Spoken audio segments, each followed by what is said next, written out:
누구의 시인지 이제 여기 기록되어 있지 않은데요. 많은 신학자들은 다윗의 시편으로 생각하고 있습니다. 여러 가지 맥락을 볼 때 다윗의 다른 시편들과 맥락이 같기 때문인데요. 자, 이 말씀을 가지고 이런 제목을 정해봤어요. 환난보다 더 큰 믿음을 준비하라. 환난보다 더 큰 믿음을 준비하라. 지금 이 믿음이 필요한 시대에 우리가 살고 있는데, 여러분 오늘 말씀이 와 닿으시나요? 자, 오늘 시편에 보면 세상의 권력자들의 그 무시무시한 폭력과 횡포, 그 앞에서 가련하게 쓰러지는 여러 인생들의 연약함, 자, 이런 것들을 이제 노래하고 있는데요. 자, 우리가 살고 있는 세상도 이렇지 않습니까? 세상의 권세 잡은 자들의 이 악한 자들의 이 횡포들이 있죠. 자, 7절을 보시면요. 7절을 보세요. 7절을 보면 그의 입에는 뭐가 있다고요? 저주와 거짓과 포악이 충만하고 그의 혀 밑에는 잔해와 죄악이 있나이다 그랬어요. 이걸 세번역으로 읽어보면요. 그들의 입은 기만과 폭언으로 가득 차 있고, 여러분 얼마나 이 말의 폭력이, 저희 딸도 직장생활 하는데 들어보니까요, 이게 뭐 괜찮은가 봐요. 이 치열한 경쟁 속에서 이게 그들의 혀 밑에는 욕설과 악담이 가득하고 만나면 남 욕하고 험담하고. 사실 이런 사람, 우리 세상에 있는 사람인데요, 사실은요 이 무서운 사람이죠. 자, 오늘 본문에 나오는 이 악인은요 어떤 죄도 저지를 수 있는 사람이에요. 그래서 8절부터 보면, 자, 이런 사람들이 행하는 무서운 행악들이 어떤 것인가를 쭉 열거하고 있는데요. 자, 8절부터 보세요. 제가 이제 다른 번역으로 읽을게요. 자, 그들은 으슥한 길목에 숨어 있다가 은밀한 곳에서, 그러니까 덫을 쳐놓고 기다리는 거예요. 그렇죠? 순진한 사람을 쳐 죽입니다. 그리고 그들의 두 눈은 언제나 가련한 사람, 연약한 사람, 원문에는요 마음이 약한 사람이에요. 마음이 약한 사람을 노립니다. 그렇게 돼 있어요. 오늘 시편에 보면 계속 마음 얘기가 많이 나오죠. 마음. 오전에도 우리 마음 얘기를 살펴봤는데, 9절에 보면 굴 속에 웅크리고 있는 사자처럼 은밀한 곳에서 기다리다가 때를 만나면 연약한 사람, 마음이라고 그랬죠? 마음이 약한 사람을 그물로 덮쳐서 끌고 갑니다. 10절, 불쌍한 사람이 그래서 억눌림을 당하고, 그래서 가련한 사람이 그 폭력에, 휘두르는 폭력에 쓰러집니다. 근데 세상에 이런 사람들이 있어요. 여러분, 있습니다. 자, 그러면 이런 사람은 도대체 그 마음이 도대체 뭐가 들어있길래 이렇게 악해지는 것일까요? 그 답이 4절 말씀에 있어요. 우리 4절을 볼까요? 4절을 우리 같이 읽어보겠습니다. 시작. 악인은 그의 교만한 얼굴로 말하기를 여호와께서 이를 감찰하지 아니하신다 하며 그의 모든 사상에 하나님이 없다 하나이다. 그러니까 하나님이 안 본다는 거예요. 그러니까 하나님이 어떤 절대자가 나를 지켜보고 있다라는 게 믿어지면 그렇게 악하지 못할 거 아니에요. 하나님이 어딨냐? 하나님 없다. 모든 세상, 모든 사상에 하나님 없다. 하나님이 어딨냐? 있으면 보여봐라. 나와봐라. 내가 하나님이야. 그 말이죠. 내가 하나님이야. 그의 모든 생각 속에 하나님이 계시지 않는 사람, 이런 사람이 악한 자이고 망하는 쪽으로 가는 사람인데, 자, 이런 자의 마음이 어떤 마음인가를 이제 오늘 시편 기자는 좀 더 자세하게 진술하고 있는데요. 자, 그 내용들을 살펴보면 이제 6절로 가보겠습니다. 6절. 그는 마음속으로 이렇게 말한대요. 내가 망하는가 두고 봐라. 나에게는 불행과 저주란 없다. 무슨 말이죠? 자기가 자기 인생을 핸들링할 수 있다라는 거죠. 자신만만합니다. 자신만만. 여러분, 그 야고보는 이걸 죄라고 그랬어요. 기억나시나요? 야고보서 5장에 보면 내 인생의 미래가 자기 손에 있다고 생각하는 사람. 야고보서 5장으로 한번 가보죠. 모르시는 것 같아서. 야고보서 5장, 이거 제가 여러 번 설교했던 내용인데요. 신약성경. 이게 죄가 뭔가를 우리에게 가르쳐주는 이제 성경에 나오는 몇 가지 본문 중에서 한 본문인데요.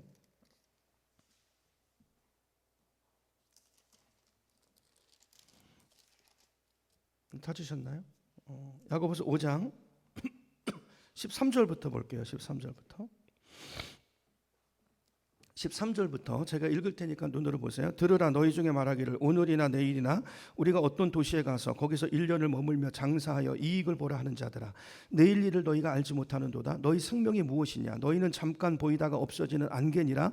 근데 너희가 도리어 말하기를 주의 뜻이면 우리가 살기도 하고 이것이나 저것을 하리라. 자, 그렇게 말해야 되는데 뭐라고 말해요? 허탄한 자랑을 하니 그러한 자랑은 다 악한 것이라. 17절, 그러므로 사람이 선을 행할 줄 알고도 행하지 아니하면 죄니라. 자, 여기 선을 행할 줄 알고도 행하지 않으면 죄인이라 그랬는데요. 여기서 말하는, 야고보가 말하는, 지적하는 죄가 뭡니까? 그 앞에 나오는 내용이에요. 1년을 어떤 이제 장사치가 있는데 내가 어디 가서 1년을 머물면서 장사해가지고 이익을 보리라 그렇게 말한다는 거예요. 이게 죄라는 것입니다. 이게 왜 죄죠? 여러분, 장사해서 돈 버는 게 죄입니까? 아니면 장사꾼이 내가 어디 가서 무슨 장사를 하고 계획을 세우는 것이 죄입니까? 그럴 수 없죠. 그게 아니고, 자, 오늘 야고보가 말하는 건 뭡니까? 내 미래가 내 인생에, 내 노력에 달려있다고 생각하는 그 자체가 교만이고 죄라는 거예요. 그렇죠? 주의 뜻이면 우리가 살기도 하고 이것이나 저것을 하리라 그렇게 말해야지, 우리 인생을 붙들고 계시는 주님이 있는데 내가 내 인생을 핸들링 할 수 있다, 내 미래가 내 손에 있다, 이게 교만이고 이게 하나님 노릇하는 것이고 이게 죄라는 것입니다. 그렇죠? 이게 죄예요, 여러분. 죄. 계획을 세우는 게 죄가 아니라, 계획을 세워야 되지만 내가 최선을 다해야 될 나의 몫이 있지만, 그러나 내 인생의 주권은 누구에게 있어요? 하나님 손에 있어요. 내가 아무리 노력해도 안 되는 건 안 되는 것입니다. 하나님이 은혜를 주셔야 돼요. 어제도 그 말씀 드렸잖아요. 그러니까 마음에 고집이 있고 교만한 자들은 이 하나님을 부인한다는 거예요. 뭐 하나님이 있긴 뭐가 있어. 이게 우연히 된 거고 내가 된 거지. 그러니까 마음에서조차도 오전에 그랬잖아요. 감사가 없는 이 인생들. 오늘 시편에 다시 가봅니다. 이제 그거를 제가 이걸 연관해서 말씀드린 거고요. 다시 시편 6절로 가보면 마음속으로 이렇게 말해요. 내가 망하는 거 두고 봐라. 내 인생에 불행과 저주란 없사. 여러분, 힘과 권력을 가진, 당시 절대 왕권을 가진 그런 사람들이 이렇게 말하잖아요. 악인은 마음속으로 이르기를, 11절, 하나님은 모든 것에 관심이 없으며 얼굴도 돌렸으니 영원히 보지 않으실 것이다. 이게 원문에 이렇게 돼 있어요. 영원히 보기는 뭘 봐?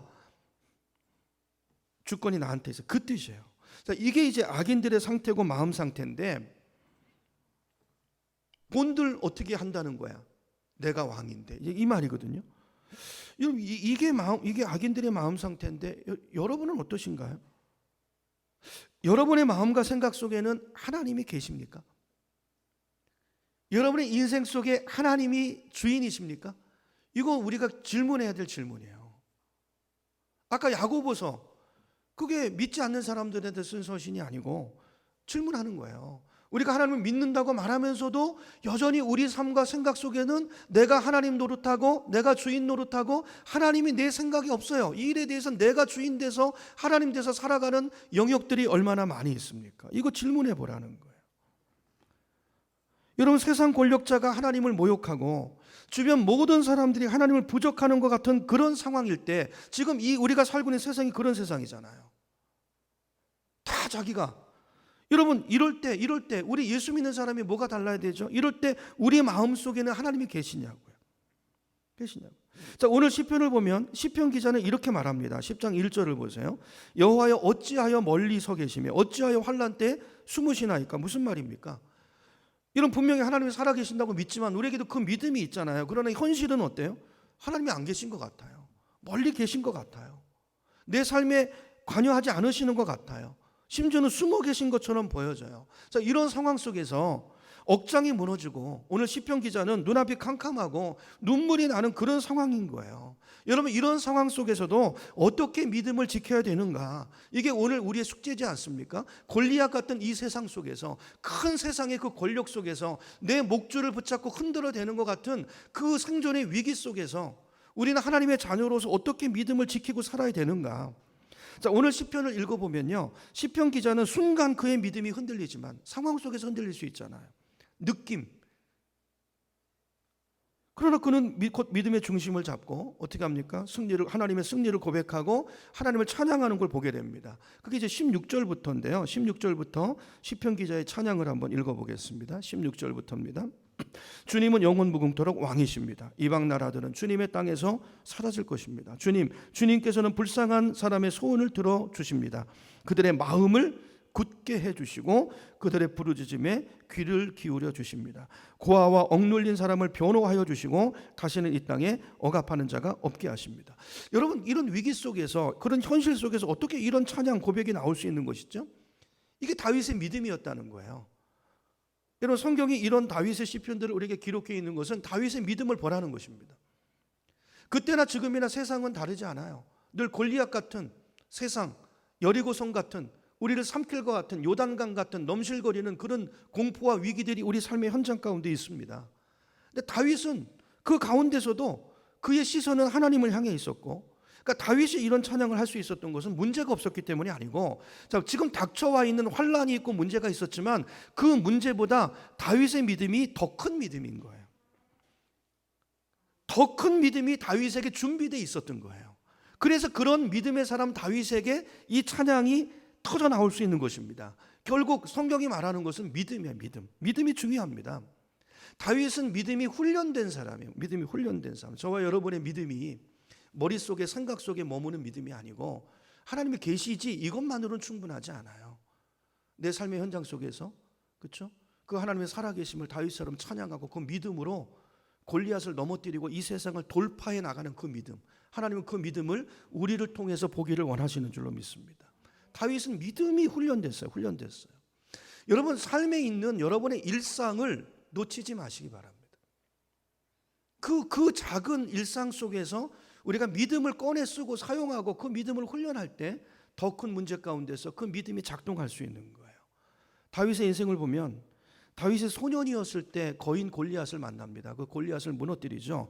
이건 뭐 예수 믿지 않는 사람도 다 아는 유명한 일화인데요. 어떻게 소년 다윗이 골리앗을 이길 수 있었던 것입니까? 소년이지만 그 소년 다윗의 믿음이 골리앗이라는 문제보다 더 큰 믿음이었던 거예요. 다윗은 하나님이 함께 하심이 믿어졌어요. 자, 그런데 이런 믿음이 소년 다윗에게 어떻게 생겼는가? 이제 이게 우리 관심사잖아요. 이게 관심사인데, 자, 사무엘상 17장에 그 이야기가 나옵니다. 자, 다윗이 골리앗 앞에 내가 나가서 싸울 거야. 다 벌벌 떨고 있으니까 사울 왕부터 시작해서 그렇게 말하니까 사울이 이래 보니까 이 어린 꼬마가 나와가지고 장군들도 다 벌벌 떨고 못 나가고 있는데 꼬마잖아요. 도무지 믿업지가 않아가지고 그러니까 다윗이 그 사울 앞에서 자기를 설명한 내용이 이제 사무엘상 17장에 나오는데요. 그걸 한번 읽어보겠습니다. 사무엘상 17장으로 가서 34절부터 보죠.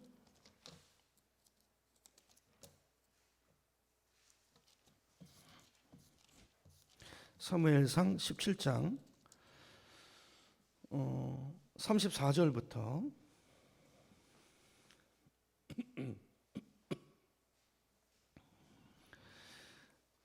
다윗이 나간다고 그러니까 사울이 말리죠. 33절에 보면 사울이 다윗에게 이르되 아직 찾으세요.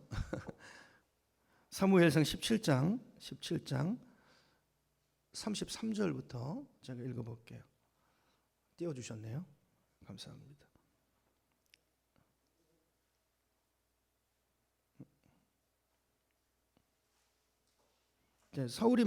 사울이 다윗에게 말합니다. 다윗에게 이르되 내가 가서 저 블레셋 사람과 싸울 수 없으리니 너는 소년이요 그는 어려서부터 용사임이니라.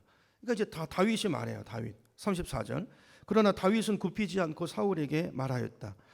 임금님의 종인 저는 아버지의 양떼를 지켜왔습니다. 목동으로 살았다 그 말이죠. 그때 사자나 곰이 양떼에게 달려들어서 한 마리라도 물어가면 저는 곧바로 뒤쫓아가서 그놈을 쳐 죽이고 그 입에서 양을 꺼내서 살려내곤 했습니다. 그 짐승이 저에게 덤벼들면 그 턱수염을 붙잡고 때려 죽였습니다. 제가 이렇게 사자도 죽이고 곰도 죽였으니 저 할례받지 않은 블레셋 사람도 필경 그 꼴이 될 것입니다. 살아계시는 하나님의 군대를 모욕한 자를 어찌 그대로 두겠습니까? 여러분, 이 믿음이 어떻게 생긴 것이죠? 일상에서 온 거예요. 일상의 훈련 속에서. 여러분, 다윗이 양을 칠 때 그때 다윗은 매 순간마다 자신의 삶의 영역 속에서 하나님을 의지하고 그 믿음으로 곰과 싸워보고 사자와도 싸워보고 그 인생에 닥쳐온 문제와 부딪혀 봤던 거예요. 뭘로요? 믿음으로. 그 믿음을 가지고 싸워서 이겨본 경험이 있는 것입니다. 그 경험 때문에, 그 확신 때문에 하나님은 이론, 생각 속에 갇혀있는 하나님이 아니고 이게 실제구나.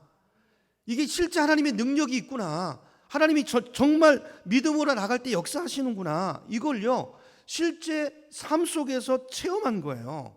그 믿음이 다윗을 담대하게 만든 것이죠. 그러니까 골리앗을 만나도 두렵지가 않은 거예요.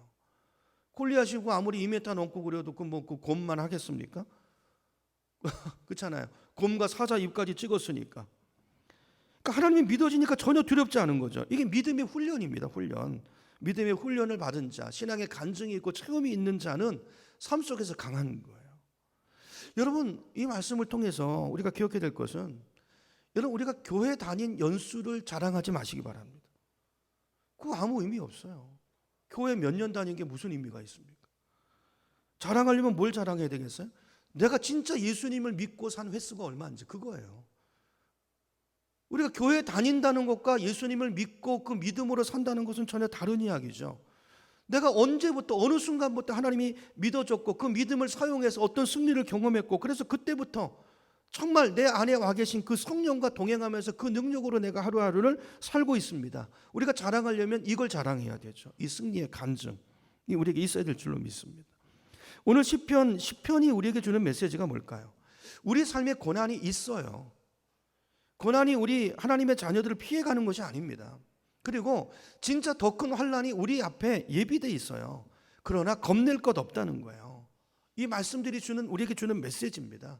마지막 때를 살아가는, 이 환난의 때가 임박한 이 시대를 살아가는 오늘 우리에게 주시는 메시지고자, 이걸 통해서 하나님은 우리가 믿음의 훈련을 오늘 미리미리 준비해서 닥쳐올 환난보다 더 큰 믿음을 갖는 믿음의 소유자가 되기를 원하시는 줄로 믿습니다. 그게 오늘 시편, 이런 시편이 있는 이유죠. 이유. 환난을 넉넉히 이길 수 있는 믿음. 자, 우리가 이런 근거를 어떤 데서 찾습니까? 로마서 8장 28절 같은 말씀이죠. 어떤 말씀입니까? 우리가 알거니와 하나님을 사랑하는 자, 곧 그 뜻대로 부르심을 입은 자들에게는 모든 것이 합력하여 뭘 이룬다고요? 선을 이룬다고요. 어떤 환난도 우리를 넘어뜨릴 수 없다는 거예요. 하나님 사랑하는 자, 그 뜻대로 부르심을 받은 자들, 누굽니까? 내 안에 성령이 와 계시고 성령을 따라 날마다 행하는 그 순종이 있고, 그래서 그 믿음이 여러분, 믿음도 연단돼야 돼요. 그 믿음이 연단되어, 그러니까 하나님은요, 우리 속에 와서 성령이 하시는 일 중에 중요한 일 중에 하나가 그거예요. 우리 믿음을 세우는 것입니다. 우리 삶에 와 있는, 닥쳐와 있는 그 문제를 넉넉히 이길 수 있는 환난보다 더 큰 믿음, 세상보다 더 큰 믿음, 그렇죠? 중요한 것은 믿음의 훈련이에요. 믿음이 뭘까요? 믿음이 뭘까요? 모든 삶의 현장에서 하나님을 생각하는 것입니다. 말씀을 떠올리고 말씀을 붙드는 것입니다. 내 삶의 모든 자리에 하나님을 초대하는 것입니다. 여러분, 많은 성도님들이 하나님을 생각하고 사는 것 같아도 안 그렇습니다. 안 그래요. 여러분, 실제로 여러분 삶을 잘 점검해 보세요. 이걸 내가 얼마나 하나님을 생각하지 않고 사는가는요, 여러분 하루하루 일기를 써보는 분들은 절감하실걸요. 한번 하루 일상을 살고 한번 하루를 점검해 보세요. 오늘 어떤 일이 있었는데 그때 내가 하나님을, 그럼 놀라실걸요. 내 삶에 얼마나 하나님이 존재하지 않는지, 아까 시편 그 기자 악인처럼 내 사상에 얼마나 하나님이 없는지, 얼마나 내 일상과 하나님의 상관이 없는지. 여러분, 많은 사람이요, 바쁘고 급하면 하나님 전혀 생각 안 납니다. 하나님 말씀 전혀 떠올려지지 않습니다. 무슨 어디 회식 같은 데 가서 하나님 생각나지 않습니다. 이런 마음에 하나님이 생각나고 하나님이 바라보아지고 말씀이 떠올려지고 그 상황 속에서 말씀이 붙들어지고 성령의 생각이 인식되어지고, 이게 믿음이에요. 이게 믿음. 오늘 14절을 보세요. 시편으로 가서 시편 14절을 가보시면, 아까 하나님이 어디 있냐, 교만한 얼굴로 하나님을 안 본다, 감찰하지 않는다, 모든 세상에 하나님 없다, 그거에 반해서 13절 14절 다윗을 보세요. 다윗은 뭐라고 말하죠? 주께서는 어떻게 하셨나이다? 보셨나이다. 주께서는, 하나님이 이 상황 보셨죠? 보셨나이다. 주는 재앙과 원한을 어떻게 하시고? 감찰하시고 자세히 살펴보시고, 다윗은 사방에 하나님이 계시다고 믿을 만한 증거가 도무지 보이지 않는 그런 상황 속에서도 하나님은 보셨나이다. 하나님은 이 모든 상황을 감찰하고 계시나이다. 그곳에 하나님이 계심이 바라보여지고 믿어지고 그 하나님을 붙들었던 사람이 다윗이에요. 여러분, 이게 믿음인 것입니다. 여러분, 신앙생활은 절대로 추상적이지 않아요. 여러분, 오늘 우리에게 마지막 때를 살아가는 저희들에게 이 믿음이 필요해요. 이 믿음이 준비되어야 합니다. 편안할 때나 환난할 때나, 내가 부할 때나 가난할 때나, 그렇죠? 내가 높아질 때나 낮아질 때나 어떤 형편에서도 한결같이 내 안에 와 계신 성령님, 그분이 느껴져야 되고요, 바라보아져야 되고요, 그렇죠? 그분의 음성을 듣고 그분을 따라 행하는 삶이 우리 가운데 있어야 되는 것입니다. 매 순간에, 모든 순간마다 예수님이라면 어떻게 하실까? 성령이 진리의 영이라고 그랬잖아요. 모든 상황 속에서 우리를 누구에게로? 진리이신 예수 그리스도께로 인도하시는 분이잖아요. 이 말이 바꿔 말하면 뭐예요? 이 상황에 나는 이런 생각이 떠오르는데 예수님이라면 어떻게 하실까? 뭘 따라가는 거예요? 그 예수님이 있고 내 그 생각이 성령의 생각이죠. 그걸 따라 사는 것. 이 믿음의 훈련이죠. 이게 되면요, 상황이 다르게 보입니다. 어떤 상황도 이해가 되고 해석이 되고, 나에게 어떤 사건이 오고 환난이 왔다 할지라도 그것을 통해서 하나님이 하시고자 하는 뜻이 깨달아지고 하나님의 섭리가 깨달아지는 것이죠. 오늘 우리 가운데, 오늘 이 시편 기자의 고백을 통해서 우리 영성 훈련, 믿음의 훈련이 여러분 한 주간 동안에 마음에 하나님을 두시고, 오늘 마음밭에 대해서 오전에 얘기를 해서 이제 오전에 이 말씀이 생각이 나서 그냥 이 말씀을 오늘 나눴는데요. 여러분, 마음이 중요합니다. 이 마음 속에 내 마음밭이요, 나도 어쩔 수 없는 나, 그렇죠? 이 나를 바꿔주시기 위해서 성령이 오셨어요. 그분께 내 마음을 내어드리고 그분의 뜻이 이루어지도록 그분이 먼저 내 마음을 기경하실 때, 그렇죠? 그럴 때 순응하고 반응하고 그분께, 그렇죠? 내 속에 있는 우리가 알지도 못하는 상처들이, 이 속에는요, 우리 마음밭 속에 많은 그 뿌리 깊은 돌짝들과 가시들이 있어요. 우리가 마음을 내드리면 성령이 우리를 인도해 가십니다. 가세요. 내가 눌러두었고 그래서 잊어버리고 없는 줄 알았던 그 상처들 하나하나, 없는 게 아니죠. 해결된 게 아니죠. 구정물이 다 가라앉아 있지만 휙 젖으면 다 올라오는 그 문제들 어떻게 할 거예요? 이거 여러분, 성령님이 만지셔야 이 부분들이 치유돼야, 그래서 좋은 밭으로 기경돼야, 그래야 우리 삶에 열매가 맺혀요. 인격의 열매, 성품의 열매가 맺히고, 그리고 사역의 열매가 맺히고, 우리 인생에 하나님 주시고자 하신 것들이, 이런 것들이 다 가로막고 있는 것이죠. 그래서 우리가 마음이 중요합니다. 마음 훈련. 이게 뭐 교회뿐 아니라 요즘 밖에 나가도 무슨 뭐 마음 훈련 뭐 이런 거 하는 데 많잖아요. 그러니까 세상 사람들도 아는 거예요, 마음이 얼마나 중요한지. 근데 그런 걸로 되나요? 안 됩니다, 여러분. 안 돼요. 더 큰 위험성들이 있어요. 오늘 우리 안에 와 계신 우리 성령님을, 여러분 성령에 대한 눈을 뜨시고 그분을 환영하시고 그분과 동행하시고 인격적인 교감을 나누시고 그분의 음성을 듣고 그분과 함께 동거하는 삶을 잘 훈련하시고, 다른 사람과 잘 지내기 전에 그분과 잘 지내시는 저와 여러분 되기를 축원합니다. 성령이 근심하시지 않도록, 슬퍼하시지 않도록 그런 우리가 민감한 그런 우리의 삶이 되기를 주님의 이름으로 축원합니다.